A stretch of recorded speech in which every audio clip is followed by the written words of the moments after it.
오늘도 9월 23일 새날을 주신 하나님께 감사드립니다. 여러분, 사도 바울이 빌립보에서 귀신 들린 여종을 고쳐주었습니다. 귀신을 쫓아내고 정상 여인으로 만들어 주었습니다.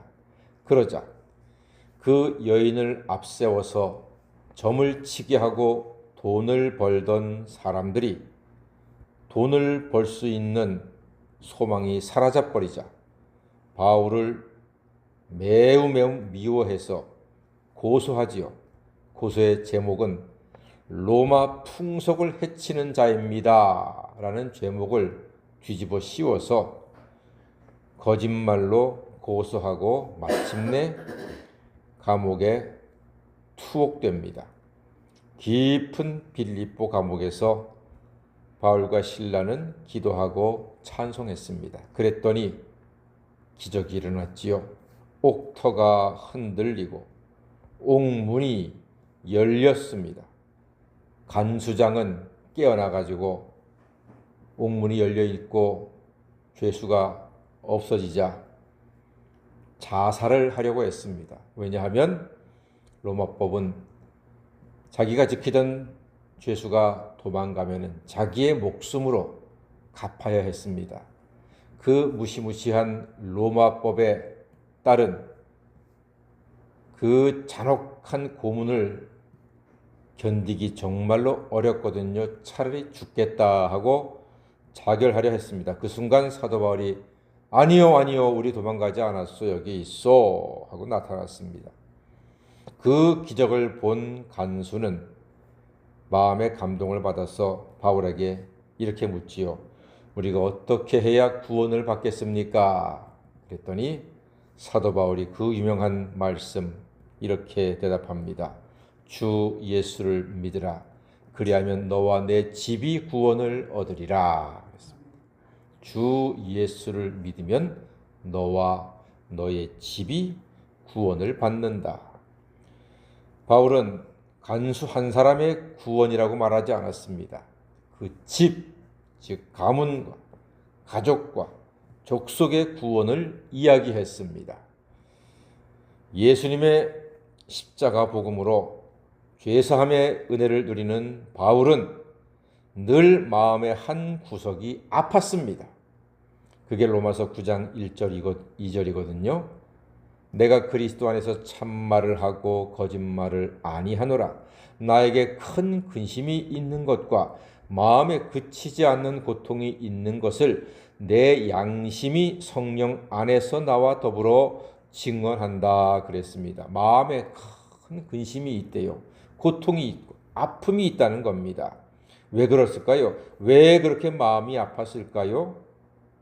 바울은 다메섹에서 눈이 멀었다가 사흘 만에 다시 보게 되었잖아요. 바울은 그때부터 마음에 큰 근심이 계속되고 있었습니다. 왜 그랬을까요? 그 이유가 뭘까요? 3절 때문입니다. 3절 다 같이 읽어보겠습니다. 시작.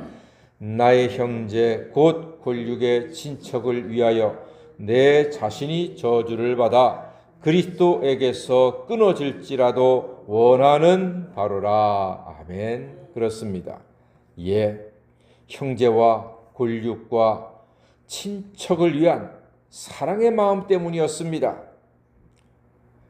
자기는 그리스도의 보혈로 구원받았는데 자기의 많은 골육과 친척은 여전히 죄 중에 율법 아래에 살고 있다가 죄만 깨닫고 죄의 짐을 벗지 못하고 죽어가는 것이 너무나 마음이 아팠습니다.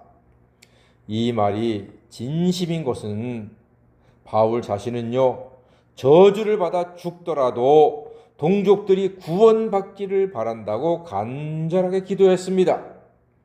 특별한 사람이지요. 말이라도 이렇게 하네요. 하나님이 그렇게 하겠습니까, 여러분? 그래, 바울, 너는 저 지옥 가라. 그러면 너 대신에 너의 친척들을 내가 구원하겠다. 하나님이 그러시겠어요? 그럴 하나님은 아니죠. 아버지의 죄로 아들이 벌 받는 게 아니거든요. 누구나 다 아버지는 아버지의 죄로, 아들은 아들의 죄로 벌 받는 거지.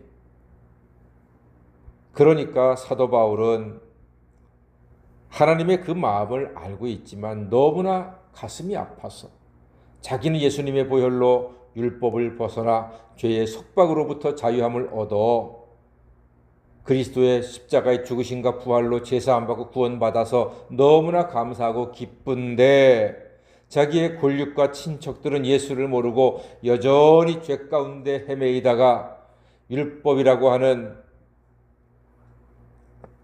죄를 깨닫게 하는 그 하나님의 도구 때문에 그만 그 속에서 꼼짝 못하고 죽을 수밖에 없는 그 불쌍한 동족들을 보고 가슴이 아파서 이야기하는 것입니다.